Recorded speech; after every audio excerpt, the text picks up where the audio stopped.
The first time someone told Lena Carter to leave first class, she laughed the second time. Her sister Tori slid her thumb over record, eyes glassy but steady by the third time. Lena leaned in and whispered the line that would tilt an entire company on its axis, "Call Dad." And somewhere between that whisper and "Wheels Up," an airline that thought it knew who belonged were learned a very expensive lesson. You know what I mean. It started the way big days often start way too early, lights too bright, coffee too hot on Aerovista flight AV2187, sitting at Harbor City International, bound for Los Verdes. 5 hours of sky. A new chapter waiting on the other coast. Lena, 24, crisp navy blazer, Howard MBA, hair pulled back because neat said serious and serious got you in a room. Tori, 3 years younger. Code Witch energy, tiny gold cuffs braided in her hair, fingers twitching like they were typing in the air. Both of them first class on purpose, not by accident, not by charm, not by luck. They had saved for these seats so they could land clear-headed, step into interviews without jet lag hiding in their eyes, walk into rooms that always measured them twice and still came up short. They buckled in, let the champagne sit, breathe, compared notes, presentation decks for Lena, meditation app for Tori, quiet, focused, almost giddy, and then the smile arrived, that tight, polite, plastic kind that never quite reaches the eyes, attached to a name tag that read Marla Rhodes, flight attendant, gatekeeper tone, patron saint of "Is everything all right up here?" Except with the Carters, the temperature dropped 10 degrees the second she stopped at 2A and 2B. "Tickets, please." Cool voice, cooler stare, colder than the sunshine she poured over the couple across the aisle. Lena offered the phone, digital passes glowing. Seats 2A and 2B. Smile gentle, professional, clean. Marla scanned like the phone might confess a crime if she squinted hard enough. These are first-class seats. Not a question, more like an accusation wrapped in a statement. Tori met her gaze, right? Which is why we're in first. A little laugh. Not unkind. Trying, really. Trying to keep the day easy.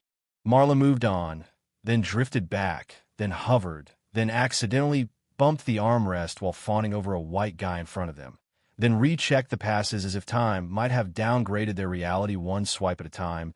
"Is she for real?" Tori breathed, and Lena, who had spent a lifetime picking which hills to die on, whispered, "We are not here to fight with anybody. We're here to arrive. Ready document. Don't detonate." Let me back up a sec. First class had 16 seats, 16 leather stages where a simple hello could separate welcome from warning. And of those 16, the Carters were the only black passengers, which they clocked without wanting to, the way you clock a mirror in a room where you did not put one. Economy looked like America, loud, mixed, tired, hopeful, all of it. Up here looked like a board meeting, polished and pale, and sure it had earned its quiet. Seatbelt sign off, engines hummed steady, tablets out, heads down, and then the script shifted. Marla returned with Evan Pike at her shoulder, name tag neat, tone neater, both voices pitched just high enough for nearby ears. "Excuse us, ladies, we've received complaints that you're being disruptive." Lena blinked, slow, careful, disruptive, she repeated, soft like the word might bruise if you touched it wrong. "We've been sitting here working, we haven't said 10 words since takeoff," which was, and this matters true. 3 rows back, Preston and Cheryl Whitlock had already complained, the kind of whisper that knows it will be believed. Are they supposed to be in first? Do they belong here? The way some people frame bias as concern. The way power clears a path for a feeling masquerading as a fact. And Marla, who should have known better, decided to treat the feeling like a flight plan. Evan offered a solution, economy plus, more comfortable, he said, which is a sentence that has never in the history of seats been true.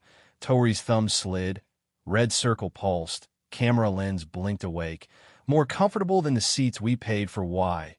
And the temperature dropped again. "Please put your phone away," Marla snapped. "Recording crew is against policy." Tori didn't flinch. "Federal regs say I can document as long as I'm not interfering."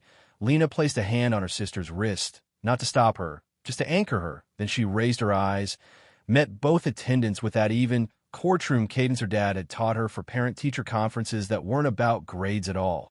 "We booked these months ago. We violated no policy. We're staying in our seats."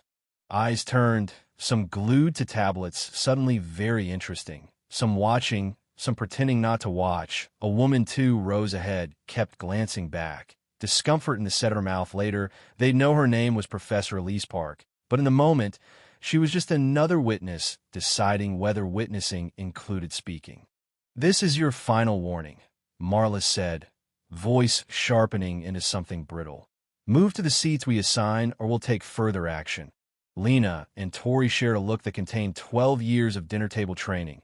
Not angry, not small, strategic. "We respectfully decline," Lena said, steady, even devastatingly polite. Enter the Captain Ray Dalton, square jaw, the authority of altitude in his stride, and beside him, an Air Marshal, Cole Navarro, a man whose job was to smell smoke before the fire caught. "What's the problem?" Captain asked his crew, not his passengers, and just like that, a decision made elsewhere landed in the Carter's lap. "Non-compliance," Marla said, recording after being told to stop. The captain looked at the sisters like they were items on a checklist. "Crew instructions aren't optional," he said, and the conversation became a corridor with only 2 doors, both labeled humiliation. They gathered their things, every zipper suddenly loud, every eye suddenly heavy, walked that long, thin aisle past 100 versions of "I'm not part of this." And of course someone had to say it. "This is wrong," Professor Park blurted, voice shaking. "I didn't do anything." Evan's reply landed like a lock. "Ma'am, stay out of this." And the march continued, separated now, middle seats, rows apart. A punishment disguised as logistics. Yeah, that happened. Lena slid into 24C, heart thudding in a way that had nothing to do with altitude, and did what her mother taught her, calling a ground shift under your feet. 2 rings, then, "Daddy," she said, and the tone in her voice told Anthony Carter everything before she said anything. "Tell me everything," he replied, calm like steel, not cold, not indifferent, just controlled, the kind of calm where when you know your next move matters more than your last indignity. Here's the twist: Anthony Carter wasn't just a dad with a baritone that could quiet a room. He was also an aviation attorney who had spent 25 years inside the rules that fly planes and the loopholes that sometimes land them. And more than that, he owned a large, unglamorous chunk of Atlas Air Group, the parent company that signed Aerovista's checks. Not because he loved airlines, but because he understood leverage. Understood you can't reform a castle from the moat, only from the boardroom. "Stay seated. Don't escalate. Keep recording," Anthony said. And while his daughters looked at seat backs, he looked at spreadsheets, flight manifests, direct cell numbers, old favors that were not favors anymore. He raised a quiet storm.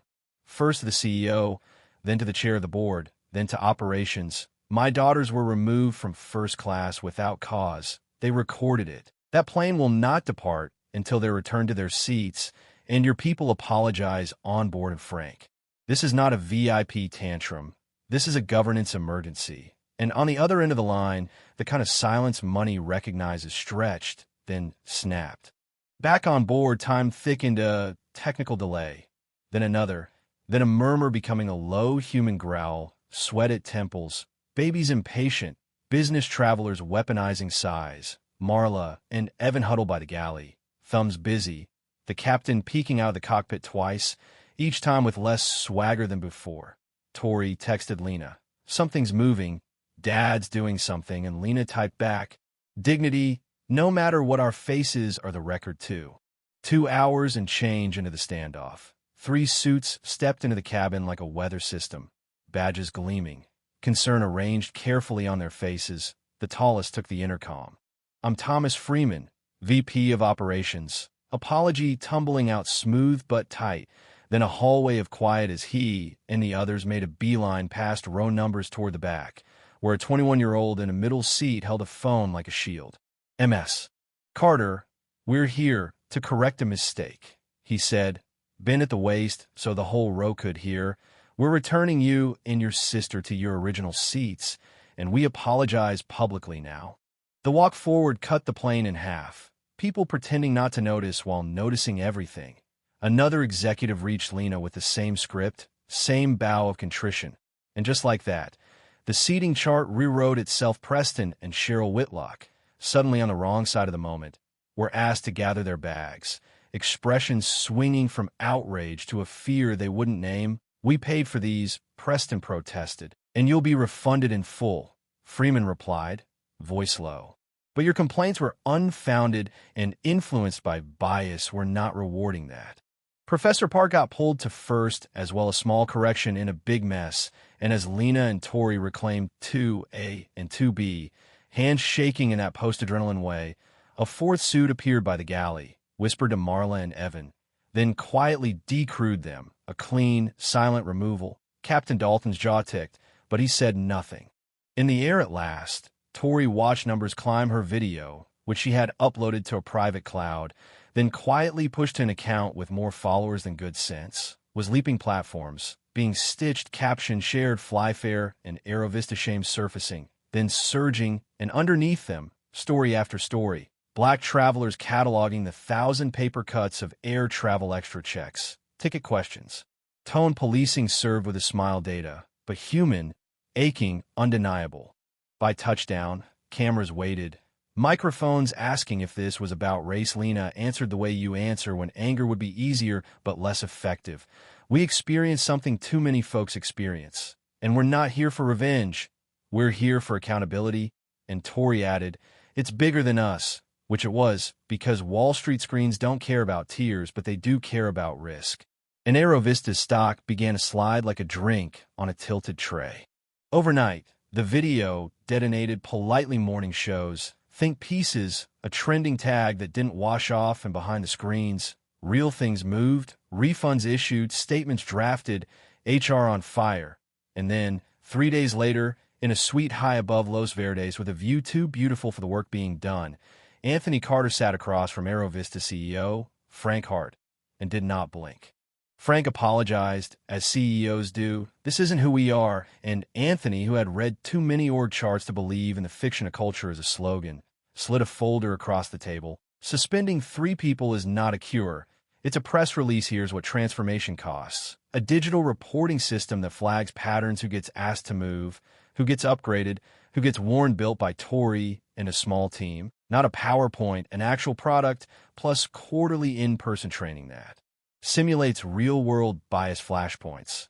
Written by Lena, so it bit where it needed to, plus 2 new board seats dedicated to equity and passenger advocacy, filled by people who would make meetings uncomfortable, a civil rights attorney and a diversity scientist whose job wasn't to smile in photos, but to vote on budgets. Frank bristled, as leaders do when confronted with math that includes their own chairs. Board composition takes time, he said, and Anthony, who owns time in small, expensive blocks, replied, so does rebuilding shareholder trust. And somewhere between that sentence and a call to the chair of Atlas Air Group, an agreement took shape, not perfect, not painless, but real, with dates, metrics, clauses that bit back. Here's your unexpected ally, Professor Elise Park. The woman who spoke up in 14D turned out to be a sociologist who had spent a decade mapping how public spaces produce private shame. She came aboard, literally, to design the training modules with Lena, once a stranger in a cramped seat, now a co-architect, proof that sometimes the person who says the small, brave thing becomes the person who builds the bigger, brave thing. 6 weeks later, Tori's system went live across gates and galleys and corporate floors, every seat reassignment logged, every policy reminder tagged, every upgrade tracked, and the patterns that felt like fog turned into charts that hurt to look at. Black passengers questioned 6 times more about seat assignments. Women flying solo and first question twice as often. Middle Eastern names pinged at a higher rate for random checks. Dots on a dashboard telling the truth people have been testifying to forever. And because the contract said data triggers consequences, performance reviews changed. Managers got measured not just by on-time departures, but by on-time dignity. It wasn't all applause. Some called the sisters sellouts for working with the airline. Some said they'd been co-opted. Some just wanted them to burn it all down. And the Carters listened, really listened, then kept building, because it turns out you can hold 2 truths at once. That an institution harmed you, and that transforming it helps people who will never know your name. Let me back up a sec. Tori told a room full of interns months later, whiteboard behind her, dashboard on screen, palms still moving when she talked about code. My job is not to win Twitter. My job is to make sure a mom in 17F doesn't get asked for her boarding pass 3 times while the guy behind her gets asked zero. My job is to make the invisible visible. And downstairs, in a training room that smelled like coffee and dry erase markers, Lena ran scenarios with Cruz, a businessman, whispering that those two don't belong here, a gate agent who just had a feeling, a captain who thinks speed is always the right call. They practiced the responses until muscle memory replaced muscle flinch. A year out, Aerovista hosted an event in a glassy atrium where the echoes felt grand and humid with money. The Sky Equity Initiative, banners said. And yeah, marketing did its thing, but under the bunting the numbers had moved, complaints down, escalations down, promotions up for employees of color who'd been stuck on the same rung for a decade. And more interesting, the metrics. People a new hire named Tanya told the sisters that 3 airlines had ghosted her until Aerovista changed how it recruited and evaluated. "I'm here because you made a door where there wasn't one," she said. And Lena had to look away for a second, let her eyes clear, breathe. And then, because stories need an ending that feels like a beginning, picture this: a late flight back to Harbor City, soft orange bleeding over the wing, that moment when the cabin lights dim and the hush deepens, Tori glancing at her phone, where the dashboard ticks through the day, tiny green checks instead of red flags. Lena leaning her head against the window, forehead cool, both of them quiet in the way you get quiet when the adrenaline has finally paid your tab and left a flight attendant. Stops, young, nervous smile. A mess. Carter, a mess. Carter, I just wanted to say, I joined because of what you did. And the sisters smile back. Not performative, just human, and the seatbelt chime dings, and the plane tips its nose toward home. Here's the part that lingers, the open-ended question tucked under the satisfaction yes. A family with leverage turned humiliation into change. Yes, an airline pivoted because math and morals finally aligned. But what about the flight where no one hits record? What about the passenger whose father isn't a shareholder? What about the crew member who's been reporting bias for years and only now gets believed justice that depends on power isn't justice yet? It's a start, and starts need finishers. So help me out here. Where do you land on this? Should companies only respond when the stock price screams? Or can we build systems that listen before the market does? What does accountability look like when there isn't a viral video? When it's just a feeling in your gut and a quiet, "Ma'am, I'm going to need to see your ticket again." You know what I mean? Drop your thoughts below. Tell me where you've seen lines drawn and redrawn, where you've spoken up or stayed silent, and why. What fair looks like in the tight spaces we all share. If you've ever been pushed to the back of a line you paid to be at the front of, share your story. Push the conversation forward. And if you believe dignity shouldn't be an upgrade, tap like, hit subscribe. Send this to someone who needs to hear it, because the next time a whisper tries to decide who belongs, the chorus that answers back might be ours. And the seat someone keeps, the apology someone receives, the policy someone rewrites might start with your comment, your memory, your voice.